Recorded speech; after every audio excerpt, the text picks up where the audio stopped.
दैनिक Chhattisgarh channel देखना शुरू कर चुके हैं आप और छत्तीसगढ़ प्रदेश की आज की तमाम सभी महत्वपूर्ण बड़ी खबरों की शुरुआत जय जोहार और नमस्कार के साथ। छत्तीसगढ़ में चुनावी आचार संहिता लगने से पहले एक और चुनावी कार्ड छत्तीसगढ़ की सरकार ने खेल दिया है, जहां निकाय और त्रिस्तरीय पंचायत चुनाव की तारीखों के घोषणा होने से पहले ही रोजाना 2000 से ज़्यादा बीपीएल राशन कार्ड बनाए गए। इसके पहले अक्टूबर 2023 से लेकर अक्टूबर 2024 के बीच औसतन तकरीबन 700 कार्ड ही बनाए जा रहे थे। इसके अलावा अब छत्तीसगढ़ में राशन कार्डों की कुल संख्या बढ़कर इसकी वजह से 80,81,955 जा पहुंची है। वैसे भी छत्तीसगढ़ के चुनावों में राशन कार्डों की भूमिका काफ़ी पहले से काफ़ी सही रही है। प्रदेश में एपीएल राशन कार्डों की संख्या भी अब लगातार घट रही है। राशन कार्ड बनाना एक शासकीय योजना का हिस्सा है और ये स्वाभाविक प्रक्रिया है।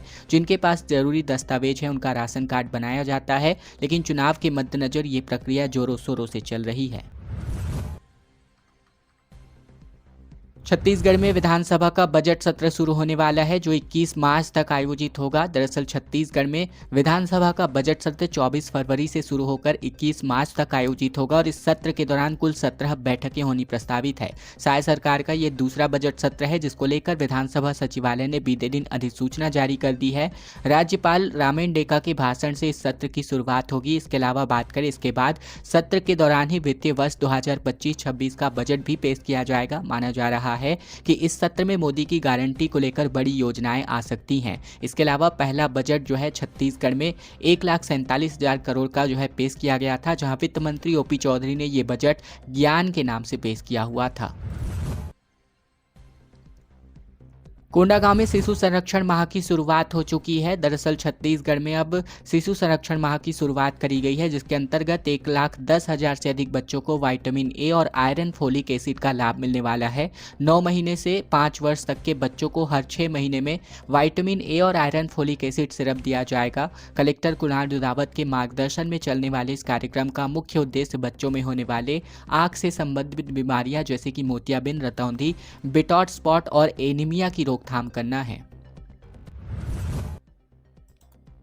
छत्तीसगढ़ में पटवारियों की हड़ताल स्थगित कर दी गई है। ऑनलाइन काम का लगातार ये विरोध कर रहे थे, जिसमें नक्शा खसरा और नामांतरण जैसे राजस्व के कामों में अब तेजी आ सकती है। छत्तीसगढ़ में अपनी पटवारियों ने अपनी हड़ताल रोक दी है। राजस्व पटवारी संघ ने छत्तीसगढ़ के पत्र जारी करके ऑनलाइन कार्य के बहिष्कार को स्थगित करने की घोषणा की है। साथ ही राजस्व एवं आपदा प्रबंधन विभाग के सचिव को पत्र लिखकर इसकी जानकारी दी गई है। संघ के प्रदेश अध्यक्ष भागवत कश्यप ने कहा कि आचार संहिता और आम जनता की परेशानियों को ध्यान में रखते हुए ऑनलाइन कामों के बहिष्कार को स्थगित किया जा रहा है। हड़ताल खत्म होने से राजस्व विभाग के लंबित कामों में तेजी आ सकती है। बता दें कि 16 दिसंबर से पटवारी ऑनलाइन काम का बहिष्कार कर रहे थे। नेशनल हाईवे पर खड़े ट्रक से एक बस जा टकराई, जिसमें एक बच्ची की मौके पर ही मौत हो गई, जबकि 43 यात्री इस बस के टक्कर की वजह से घायल हो गए। छत्तीसगढ़ के महासमुंद से बड़ी खबर, जहां सरायपाली के घंटेश्वर मंदिर के समीप नेशनल हाईवे 53 पर अलसुबह यात्री बस एक खड़े ट्रक से जा टकराई और इस दुर्घटना में बस में सवार 6 माह की दुधमुही बच्ची की जान चली गई। वहीं 43 यात्रियों को गंभीर चोटें आई हैं, जिनमें से 19 लोगों को गंभीर हालात में रेफर किया गया है। जानकारी के मुताबिक बस क्रमांक CG 23N2400 दुर्ग से पुरी जा रही थी और रास्ते में सुबह तकरीबन 4 बजे सरायपाली के घंटेश्वर मंदिर के तकरीबन 200 मीटर की दूरी पर खड़े ट्रक से जो बस है जा भिड़ी, जिसके दुर्घटना के बाद तुरंत यात्रियों की चीख पुकार देखने को मिली। पंडित धीरेन्द्र कृष्ण शास्त्री ने बड़ा ऐलान करते हुए कहा कि धर्मांतरण रोकने छत्तीसगढ़ में पदयात्रा किया जाएगा और देश भर में हनुमान चालीसा मंडल निर्मित किया जाएगा। देश भर में धर्मांतरण को रोकने के लिए बागेश्वर धाम हनुमान चालीसा मंडल बनाए जाएंगे। इसके लिए इसका ऐलान बागेश्वर धाम के पंडित धीरेन्द्र कृष्ण शास्त्री ने किया। निजी कार्यक्रम में रायपुर पहुंचे पंडित शास्त्री ने एयरपोर्ट में मीडिया से बातचीत करते हुए कहा कि धर्मांतरण देश का सबसे बड़ा मुद्दा है। इसका प्रमुख कारण अशिक्षा है। वहीं पंडित धीरेन्द्र कृष्ण शास्त्री ने कहा कि विदेशी फंडिंग से देश में धर्मांतरण किया जा रहा है। धर्मांतरण कराने वालों के खिलाफ आवाज उठाएंगे, उनका देश निकाला करवाएंगे। उन्होंने कहा कि छत्तीसगढ़ में धर्मांतरण रोकने के लिए छत्तीसगढ़ के बस्तर से पदयात्रा की शुरुआत करेंगे। नेशनल हाईवे में अनियंत्रित होकर के टैंकर पलट गया, जहां सड़कों पर पानी की तरह ऑयल बहता हुआ दिखाई दिया। छत्तीसगढ़ के राजनांदगांव के नेशनल हाईवे पर ऑयल से भरा एक टैंकर अनियंत्रित होकर के पलट गया, जिससे भारी मात्रा में भरा हुआ ऑयल सड़कों पर बहने लगा। सूचना मिलने पर पुलिस ने मौके पर पहुंचकर मार्ग के एक हिस्से को रोककर बैरिकेटिंग्स लगाकर रोक दिया है। घटना कोतवाली थाना क्षेत्रांतर्गत की बात हो रही है। इसके अलावा बात करें तो ऑयल फैलने की वजह से पुलिस ने हाईवे को एक तरफ से पूरी तरह से यातायात को रोक दिया है, ताकि किसी भी प्रकार की बड़ी घटना से बचा जा सके। छत्तीसगढ़ में आने वाले 2 से 3 दिन में तापमान में अब गिरावट देखने को मिल सकती है। छत्तीसगढ़ के ज़्यादातर जिलों में दिन का पारा अब नॉर्मल से 5 डिग्री ऊपर चढ़ चुका है, जिसके चलते दिन में अचानक से गर्मी बढ़ चुकी है। मौसम विज्ञान विभाग के मुताबिक 24 घंटे बाद ही इसमें कुछ बदलाव हो सकता है। अप्रत्याशित बदलाव देखने को मिल सकता है, जहाँ गर्मी परेशान कर रही है। जहाँ इसके अलावा 2 से 3 डिग्री तक तापमान में गिरावट के संकेत नजर आ रहे हैं। दरअसल बात करें तो 34 डिग्री के पार जाने के बाद पारा अब एक बार फिर से 2 से लेकर 4 डिग्री तक की गिरावट होने की संभावना मौसम विज्ञान विभाग ने जताई है। लेकिन बस्तर संभाग और उसके आसपास लगे जिलों में अगले 4 दिनों तक तापमान में कोई भी बदलाव नहीं होने का अनुमान है। छत्तीसगढ़ के बिलासपुर से बड़ी खबर, जहां चलती कार में भीषण से आग लग गई। जहां सर्विसिंग करा करके ये वापस लौट रहे थे। 2 लोगों ने इस कार से कूद करके अपनी जान बचाई है। इसके चलते बड़ा हादसा टल गया, जहां नई कार की सर्विसिंग कराकर वापस घर लौट रहे थे और इस दौरान शॉर्ट सर्किट के चलते ये आग लग गई। जब तक आग को काबू में किया गया तब तक कार पूरी तरह जलकर राख हो चुकी थी और ये पूरा घटना चकरभाठा थाना क्षेत्र की है।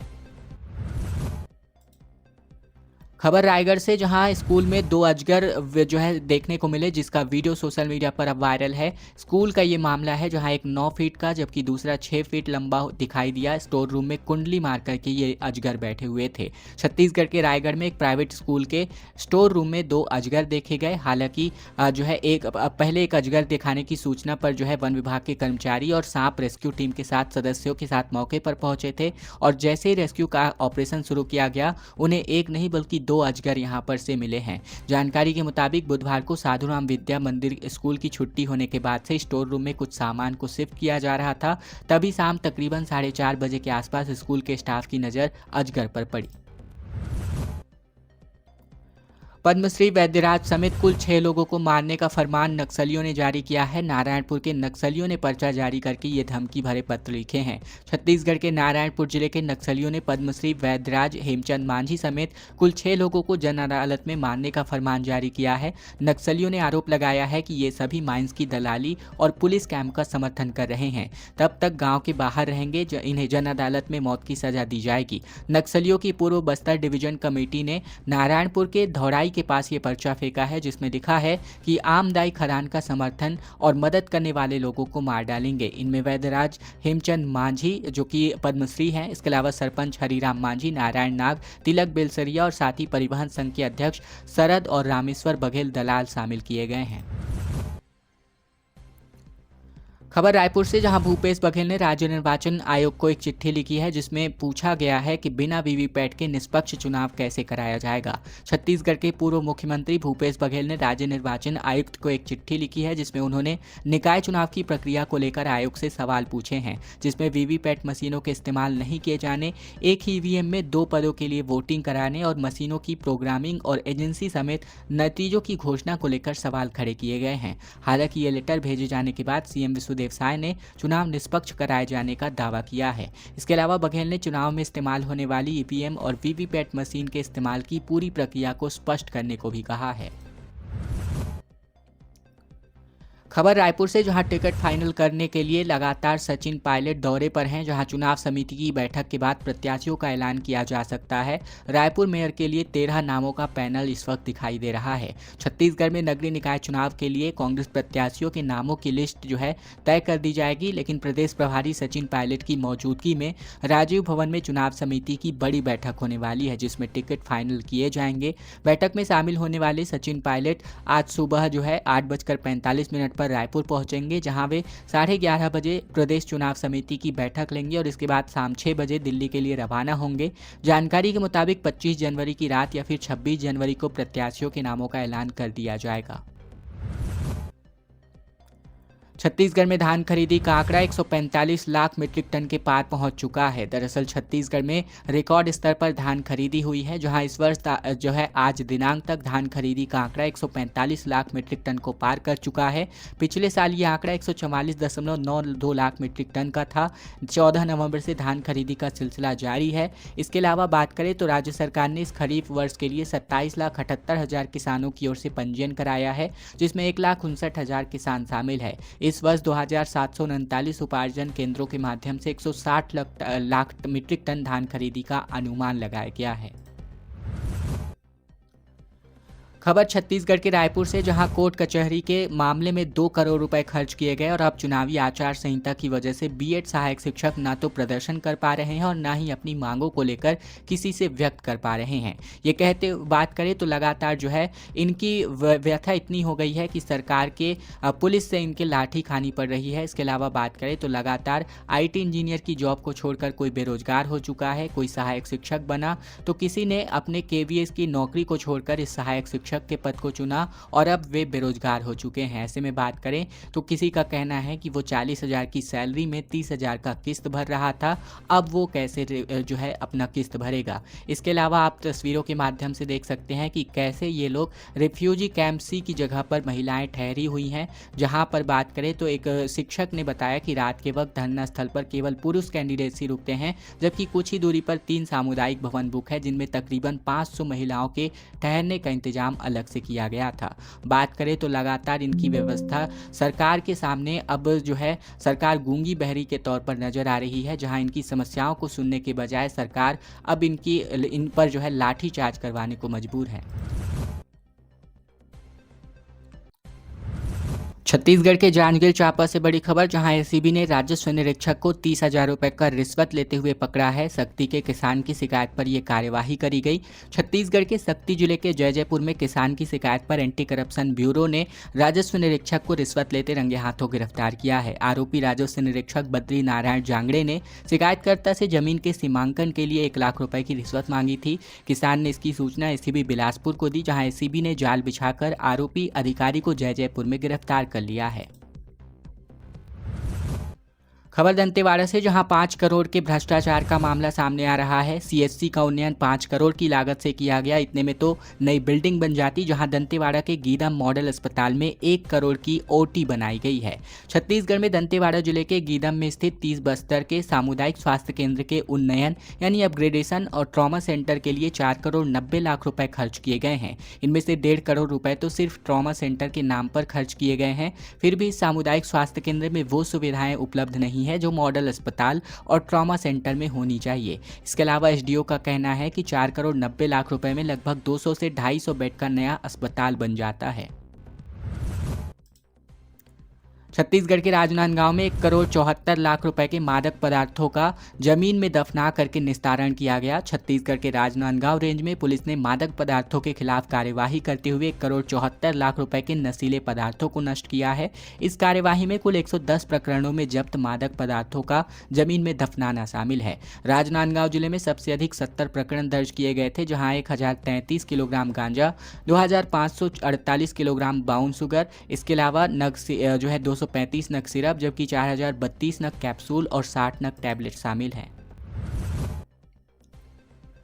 छत्तीसगढ़ का एक गांव ऐसा भी है जहां 10 साल पहले घरों में तो मीटर लगा दिए गए हैं, लेकिन खंभे लगाना विभाग भूल चुका है। कोयली बेड़ा ब्लॉक की ग्राम पंचायत मुरवंडी के आश्रित ग्राम पित्तेगुड़म में 40 घर हैं, जहां इस गांव में अब तक बिजली नहीं पहुंची है। छत्तीसगढ़ के गांव के सभी घरों में मोबाइल तो है, लेकिन चार्ज करने के लिए 3 किलोमीटर दूर मुरवंडिया या फिर अन्य बिजली वाले गाँव पर जाना पड़ता है, जहाँ 10 साल पहले 40 घरों में राशन कार्ड के हिसाब से प्रत्येक घर के बिजली के मीटर लगा दिए गए हैं, लेकिन अब तक इनके घर पर खंबा नहीं लग पाया है।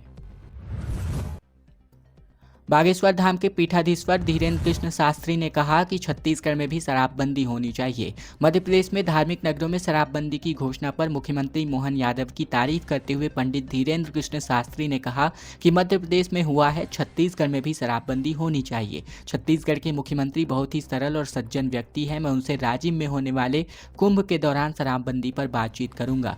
निजी कार्यक्रम में पहुंचे रायपुर पहुंचे पंडित धीरेन्द्र कृष्ण शास्त्री ने छत्तीसगढ़ में शराबबंदी खुशी की बात को कहकर कहा कि एक बार फिर से हाशिए पर चले गए मुद्दे को गरमा दिया गया है। छत्तीसगढ़ की तमाम बड़ी खबरों का सिलसिला बस यहीं तक का था। अगर आपको यह वीडियो पसंद आए तो वीडियो को लाइक करना मत भूलेगा। चैनल पर अगर आप अभी भी नए हैं तो चैनल जरूर सब्सक्राइब कर लीजिएगा, ताकि प्रतिदिन की महत्वपूर्ण खबरें, छत्तीसगढ़ समाचार हम आप तक रोजाना ठीक इसी प्रकार पहुंचा सकें।